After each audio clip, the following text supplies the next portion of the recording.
Howdy folks, welcome back to World of Tanks with the mighty Jingles. It's another episode of the good, the bad and the ugly. I'll leave it up to your own discretion to decide which one this is. You're certainly getting no spoilers from me. This replay was sent in by Holy God. That's him in the Pack 43 88mm gun equipped Jagdtiger Premium Tier 8 German tank destroyer. He's in a Tier 9 match here on Severogorsk. But despite the fact that Holy God is the one who sent this replay in, he doesn't actually feature in it too much. Instead, this is all about the supporting characters. Supporting characters like the T-34 one driver there, who's just had a really bad day. But switching back to Holy God for a moment. Initially, he gets himself into, well, I'm fond of saying a good news, bad news situation, but it isn't. It's more a sort of good news, bad news, and then even more bad news situation. He's managed to cover up his weak spots in the Jagdtiger 88, and he's able to get the gun over this rocky outcrop. There's a T-54 and an Su-122-44 on the other side. He has positioned the Jagdtiger very well. None of his weak spots are vulnerable. The only thing he's given these enemy tanks to shoot at is where all of his thickest armour is, his gun mantlet and his upper casement front. The T-54 was already bounced one armour-piercing shell fruitlessly off the front of his tank. He's not dumb enough to do that twice, however. Most of the fighting on this map has actually taken place, if you have a look at the map, over there on the eastern flank. But don't worry, we're going to see some of that in a moment. For now, we're just going to try to immobilise this T-54. He goes for the tracks, T-54 fires, repairs the tracks, backs off. T-54 actually did damage. He's firing high explosive. He's not doing an awful lot of damage with each shot. But all that Holy God is able to do is blow the T-54's tracks off. He's not actually doing any damage to him. And every time the T-54 pops out, he's doing another 180 damage here, 200 damage there, and he's able to whittle Holy God's health down, bit by bit. Brymetal Borzig, there with him, did manage to land one. Looked like on the T-54's turret. But he keeps popping out. And he keeps taking these shots with high explosive. And he keeps whittling his health down, bit by bit by bit. And the T-54 is quite happy to sit there tracked. He's in a strong position. Or so he thinks, because he hasn't been paying attention to the map, and an AMX-1375 has managed to sneak around, kill the artillery, and is now ready for a spot of double penetration. He's nailed the Su-122-44, puts a couple of shots into the T-54, backs off, T-54 panics, and artillery punches his ticket. So that was alright. They are actually winning 9-7. This side of the map is secure, and the enemy team on the other side of the map are completely encircled. But have a look at the minimap, down by H1. Can you see a tank destroyer moving? It's an Su-122-44. He's been hiding behind that mountain the entire game. We're now 5 minutes into the match, and this is the first time he's done anything. Remember him, we're going to see more of him later. Meanwhile, Holy God is moving down, because it looks like the enemy team, despite being encircled, are threatening to break out and push to the south, where they can get flanking fire and move through into the cap. So, nothing left to fight on the western side. Holy God comes back to defend the cap from the encircling enemy tanks. And it looks like we've got an STI and a T-28. The STI manages to catch one in the side of the turret from artillery, but he only takes minimal damage. And Holy God's first shot immobilises the STI without doing any damage, but now both of them start putting pretty effective return fire into him. Meanwhile, there's a very confused WZ-120 who doesn't really appear to know what it is he wants to do.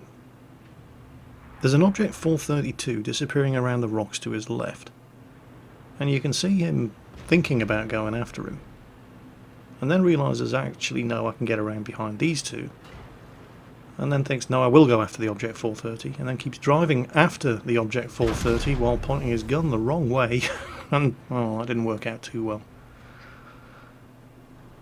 Now, here's our friend in the SU-12244, who's actually, that's the first shot he's fired this entire game. Puts a shot into the T-32, who's threatening the T-54E1. And then artillery finishes him off. The GW Tiger P player on this team is actually really, really good. T-54E1 comes around, exchanges fire with the STI. The penetration on the T-54E1's gun is not fantastic, but he manages to finish him off. Rheinmetall Borzik looking for the killing shot on the Conqueror, and he gets it, but suddenly a wild object 432 appears for a spot of surprise butt sex, and he probably didn't even use lube or wash his hands afterwards. This guy is now the last remaining player on his team. Artillery tries to kill him, but he's having none of that, and he's getting the hell out of there, breaking contact, zipping back, and he's going to lie up in ambush. Now the T-54E1 player has done pretty well. Artillery is pretty good, but this is the SU-12244 that spent the first 5 minutes of this game sitting at H1, hiding behind a mountain, doing nothing.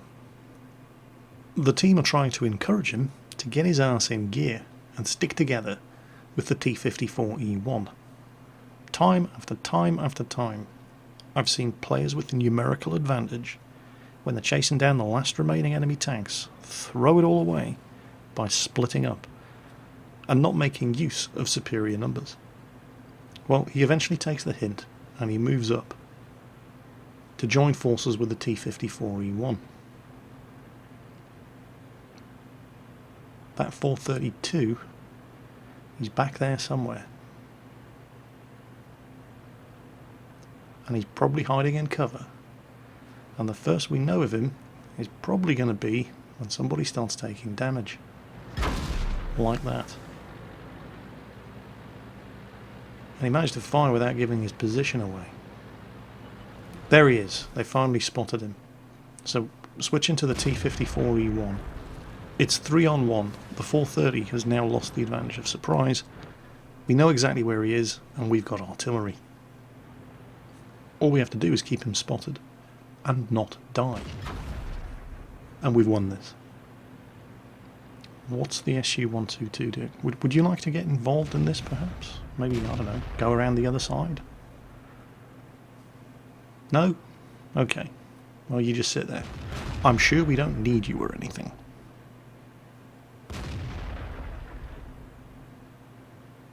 T-54E1 managed to score a single hit on the Object 432 before he went down. Now, SU-12244, just spot him.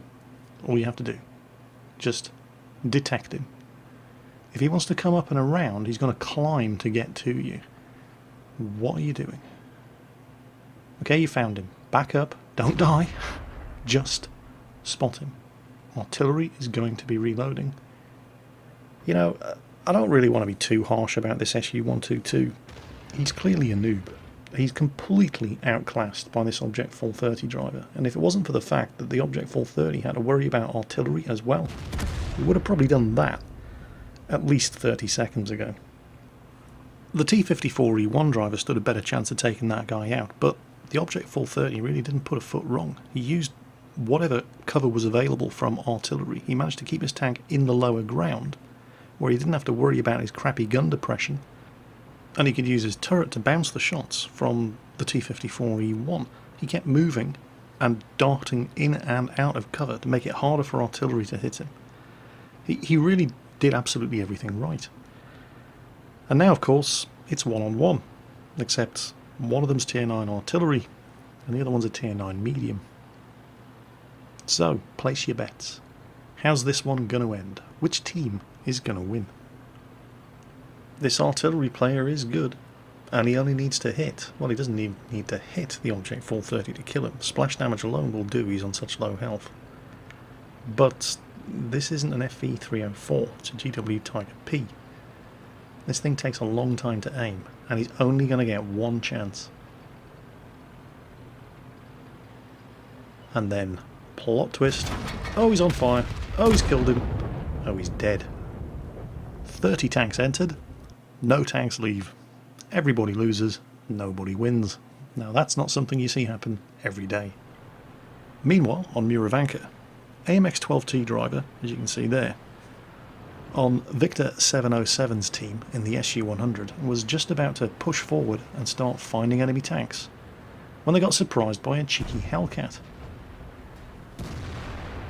Now the Hellcats lit everybody up on top of this hill. Victor's hiding behind the ridge while manoeuvring furiously, because he knew that was coming, manages to dodge artillery shot. The KV-1S, who saw a bright shiny Hellcat and charged forward to put a shot into him, has taken a couple of hits for his efforts. Everybody settles down now they're no longer in immediate danger of being lit up for artillery.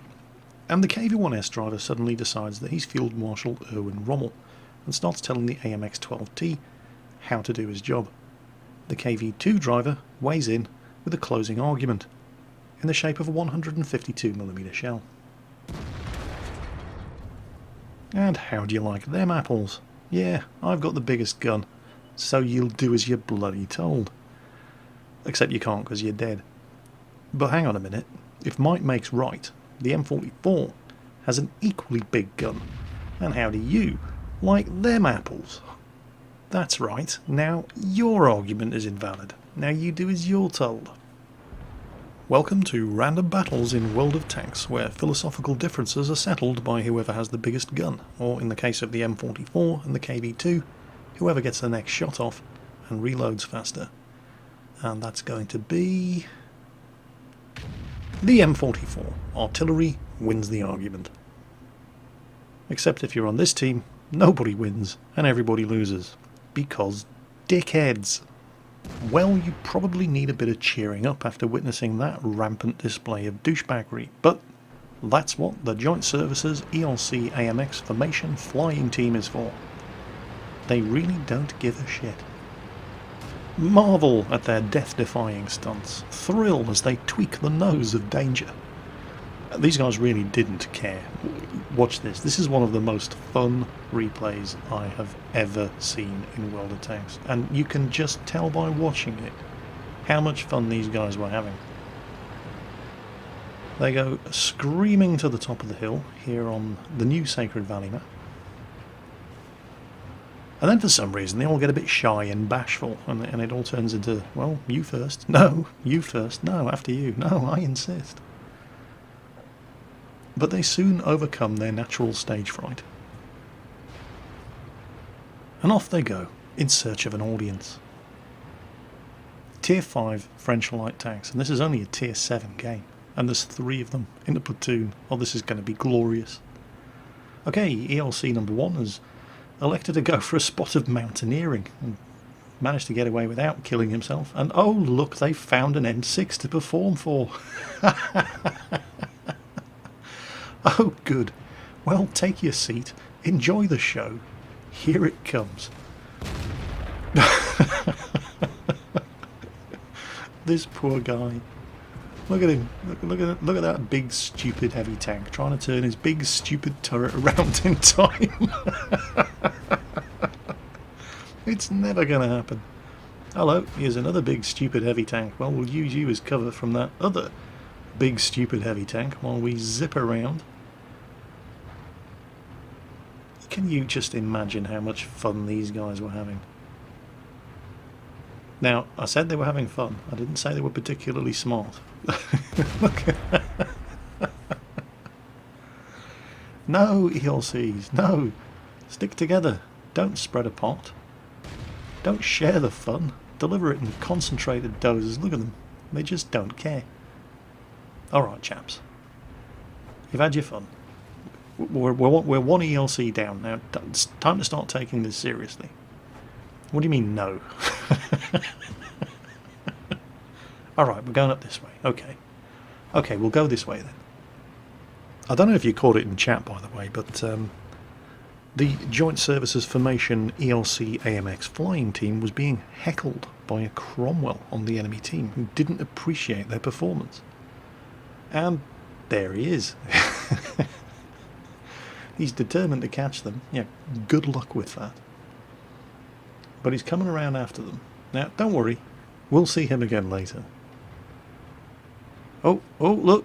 They've spotted an M41. A theatre critic. Nobody likes theatre critics. Get him! It doesn't matter that there's a T-29 with him, just get him! And he is actually going to ram the artillery and kill the T-29 and the 12T, and suddenly they're down to 1 ELC, but that was totally worth it. I mean, it wasn't.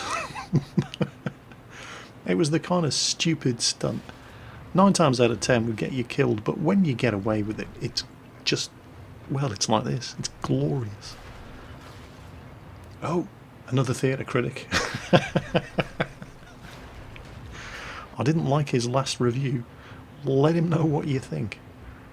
I say, good sir, I wish to take issue with your review of my last performance. Oh look, and there's the heckler in the Cromwell, who's paying absolutely no attention whatsoever, although to be fair, he is kind of busy with an M4.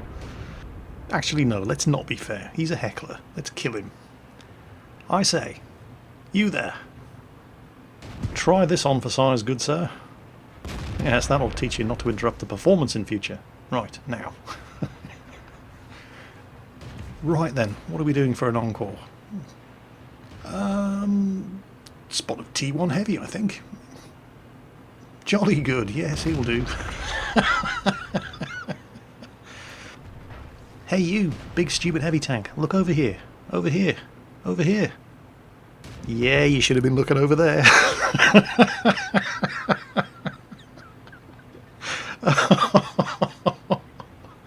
Oh man, this was just such an epic game. But there's still one paying member of the audience left. There's a KV-2. Strong tank, made in Russia. No sense of humour whatsoever. Tough crowd. Never tips his waitress. We got to find the big bugger first. Where is he? He's around here somewhere. God knows where. Oh, there he is. Oh, he's going for the M6. Quick, we should distract him with some quick-fire jokes. I say, my wife's gone to the West Indies. Jamaica? No, she went of her own accord. Dash it, these Russians are a tough crowd. I say, my mother-in-law's gone to St. Petersburg. Is she Russian? No, she's taking her time.